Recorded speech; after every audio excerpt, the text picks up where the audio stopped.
जय हनुमान ज्ञान गुण सागर, जय कपीस तिहु लोक उजागर, रामदूत अतुलित बलधामा। तुम्हारी मांग की सिंदूरी छटा, घटाओं से केश, दूध सा मुखड़ा, ऐसा लगता है आकाश में संध्या की लाली छा गई है और पूर्ण चंद्रमा भी उदय हो गया है। तुमको पाकर मेरे सारे स्वप्न पूरे हो गए, मैं संपूर्ण हो गया प्रिय। मेरे सिंदूर ने आज आपका मन हरा है प्राणनाथ, किंतु आपने तो पहली दृष्टि में मेरे मन का हरण कर लिया था और मैं जान गई थी कि आप ही मेरे सब कुछ हैं। वो कैसे प्रिय? आपकी रुद्राक्ष माला को देखकर भगवान शंकर और माता पार्वती से मनाती हूँ कि यह माला सदैव आपकी रक्षा करती रहे और मेरी मांग का सिंदूर सदैव दमकता रहे।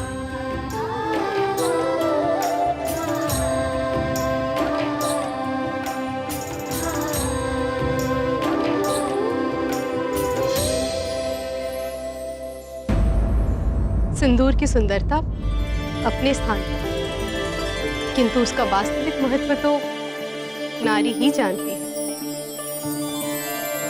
ये बात पूरी तरह सत्य नहीं है प्रिय। क्यों?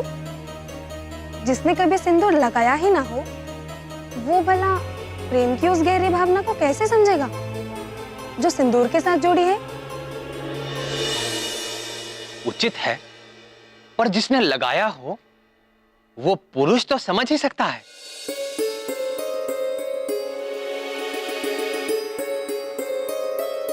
हे अव्यक्त, ऐसा कौन सा पुरुष है जो सिंदूर लगाता हो?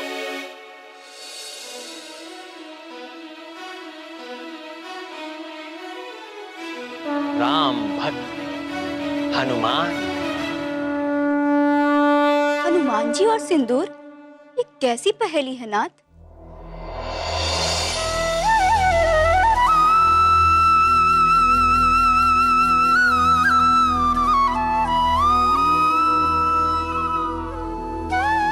ये पहली तो वो ही बूझे जो सिंदूर लगाती। ठीक है, हे अंतर्यामी, मैं ही बताती हूँ। ये घटना तब की है जब प्रभु श्री राम रावण का वध करके अयोध्या में लौट आए। सारे वानर तो किष्किंधा लौट गए, परंतु राम भक्त हनुमान अपने आराध्य के चरणों को छोड़कर कैसे जाते। अंजना नंदन प्रभु श्री राम की सेवा में अयोध्या में ही बने रहे। एक बार मंगलवार के दिन जब हनुमान जी राजसभा में पहुंचे तो सभी लोग उनको देखकर चौंक पड़े। क्यों? हनुमान ने अपनी पूरी देह पर मुख से लेकर पैरों तक सिंदूर का लेप लगा रखा था।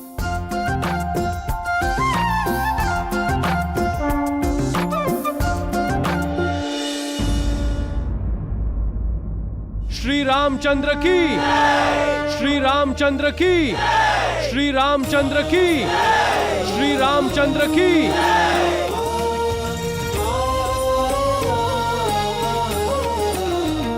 सभी सभासद तो उपस्थित हैं, किंतु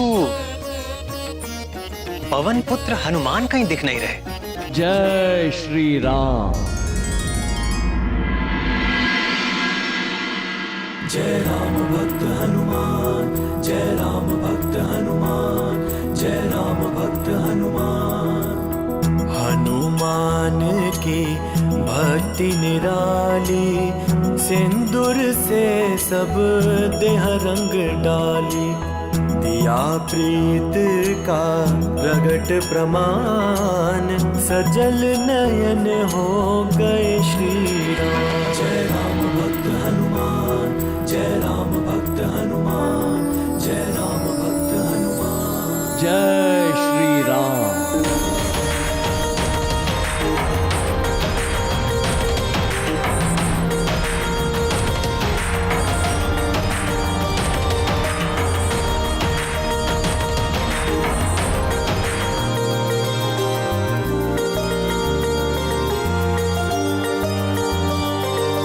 ये क्या महाबली, आज ये कैसा स्वरूप धारण किया है आपने?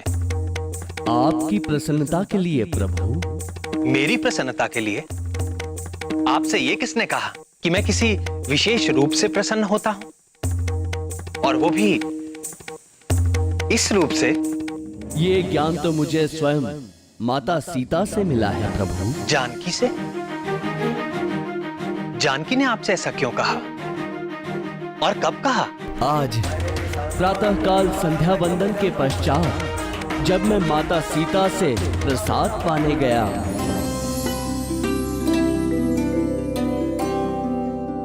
प्रणाम माते, भूख लगी है, प्रसाद दे माते। हाँ पुत्र, तनिक ठहरो।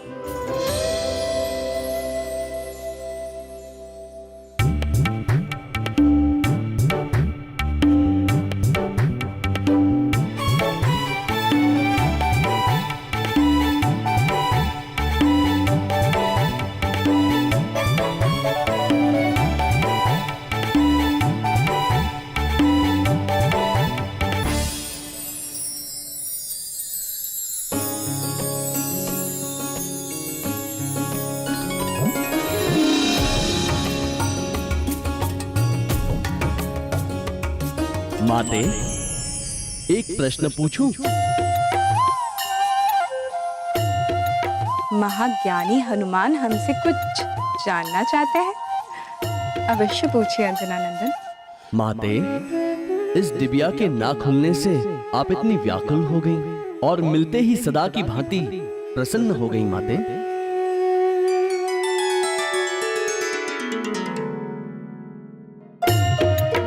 ये तो स्त्रियों का रहस्य है पुत्र, तुम्हें कैसे बता दूं? अच्छा अच्छा, उदास मत हो।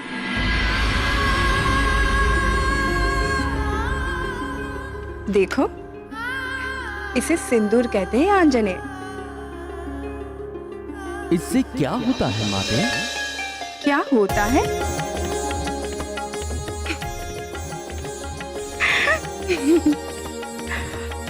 आप भी भोलेनाथ की तरह भोले हैं हनुमान। अच्छा सुनो, संसार की हर स्त्री अपने स्वामी के लंबी जीवन के मंगल कामना के लिए अपने मांग में सिंदूर धारण करती है, और मैं भी इसीलिए सिंदूर लगाती हूँ। इसे लगाने से आपके स्वामी दीर्घायु होते हैं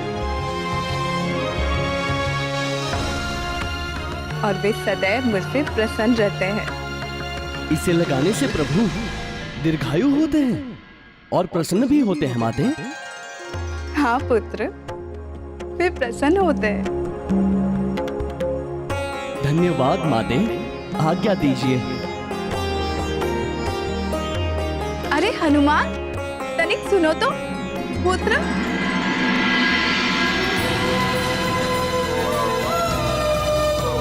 श्री राम जय जय राम, श्री राम जय जय राम।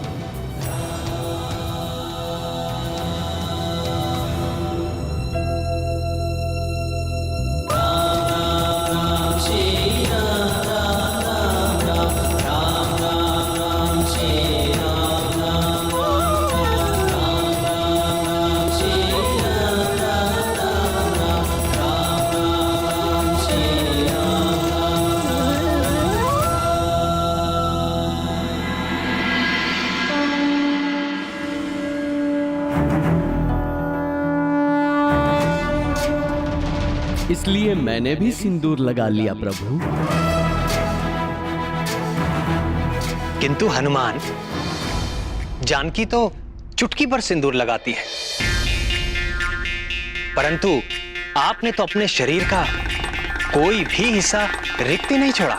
मैंने सोचा प्रभु, केवल चुटकी भर सिंदूर लगाने से आप दीर्घायु हो जाते हैं, तो यदि मैं संपूर्ण देह पे सिंदूर लगा लूं तो आप चिरंजीवी हो जाएंगे और पृथ्वी छोड़ के कभी भी अपने धाम नहीं जाएंगे प्रभु। सदैव हम भक्तों के पास ही रहेंगे प्रभु।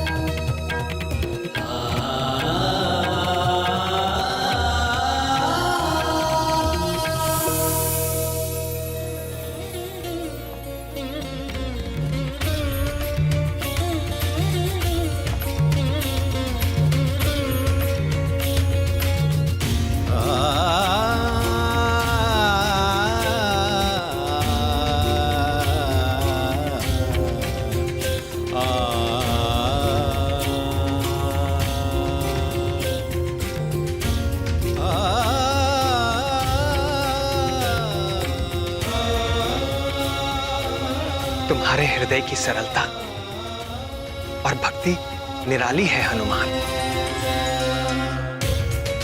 ऐसी ही भक्ति मुझे तुम जैसे भक्तों के अधीन बनाती है।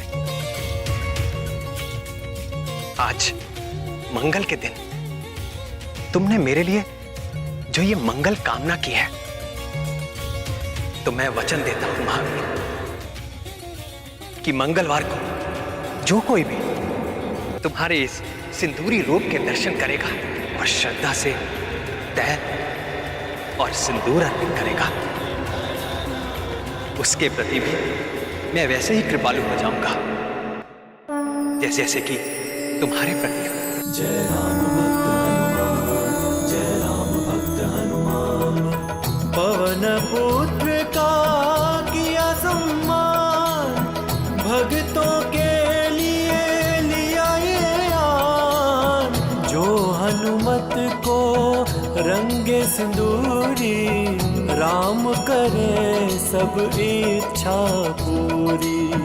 जो हनुमत को रंगे सिंदूरी, राम करे सब इच्छा पूरी।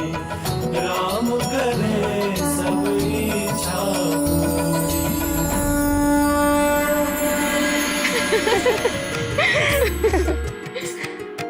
तो ये है सिंदूर का महत्व, जिसे स्त्रियां ही नहीं हनुमान भी जानते हैं। एक और महत्व की बात थी जो मैंने हनुमान से कही थी, अर्थात जानकी ने कही थी। वो क्या? यही कि विवाहित स्त्री के मांग का सिंदूर प्रतीक है कि वो अपने स्वामी के प्रति अनन्य भाव से समर्पित है। हनुमान ने भी सिंदूर लगाकर प्रभु के प्रति अपनी अनन्य भक्ति को भी सिद्ध किया। सत्य है, पवन पुत्र हनुमान के लिए न तो कोई और दूसरा देवता है और न ही प्रभु का कोई दूसरा रूप है तो बस केवल और केवल श्री राम। फिर क्या हुआ नाथ? विवाह के पश्चात केसरी और अंजना के दिन कैसे बीते? केसरी और अंजना एक दूसरे को जीवन साथी के रूप में पाकर तृप्त हो गए थे, किंतु बहुत काल बीत जाने के बाद भी जब उनके आंगन में शिशु की किलकारियां नहीं गूंजी, तो भीतर ही भीतर केसरी को यह संताप खाने लगा। संतान सुख से हीन अंजना उसका दुख समझती थी, पर वो स्वयं भी दुखी थी। वो जानती थी ना तो संतान के बिना वंश वृद्धि हो सकती है और ना ही मनुष्य को पितृ ऋण से मुक्त किया जा सकता है। पितृ ऋण चुकाए बिना स्वर्ग का द्वार कभी नहीं खुलता।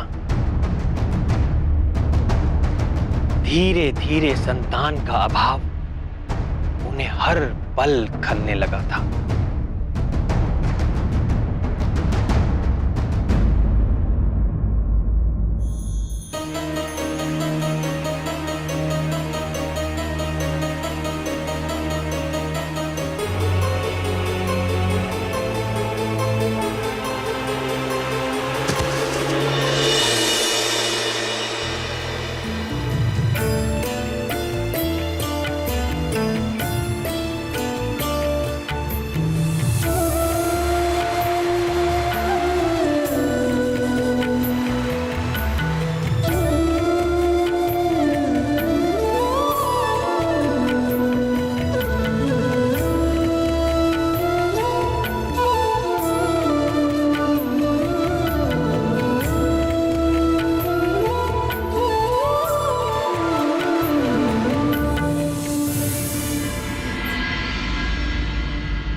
किंतु हे घनश्याम, अंजना को तो देवगुरु से पुत्रवती होने का आशीर्वाद मिला था।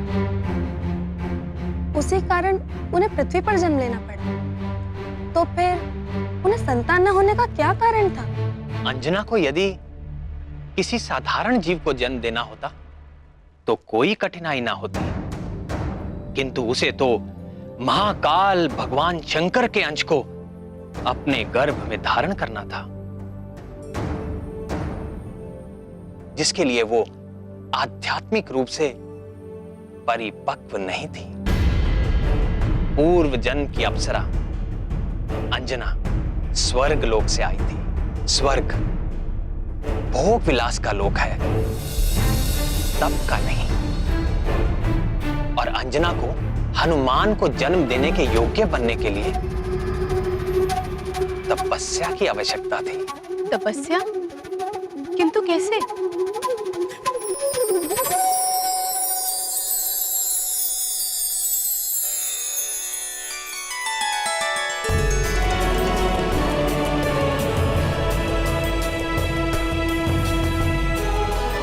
किंतु कैसे? यही बात तो केसरी और अंजना भी जानना चाहते थे कि वो संतान पाने के लिए क्या करें, कैसे करें। संतान की अभिलाषा से अनेक लौकिक उपाय किए, किंतु कोई लाभ ना हुआ। तब उन्होंने अपनी समस्या के अलौकिक समाधान को जानने के लिए ऋषि मतंग की शरण ली।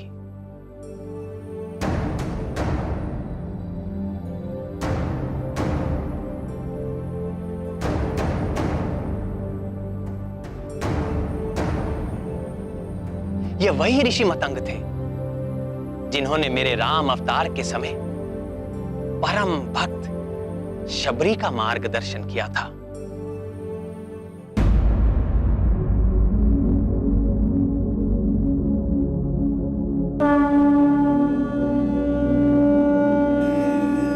संतान प्राप्ति अस्तु।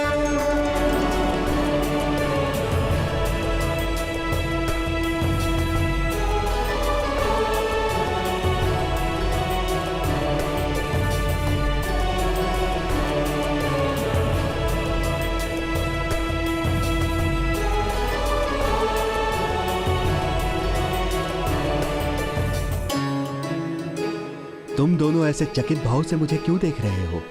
आपने तो बिना मांगे ही हमें मनचाहा वर दे दिया। अब एक समाधान और कर दे ऋषिवर।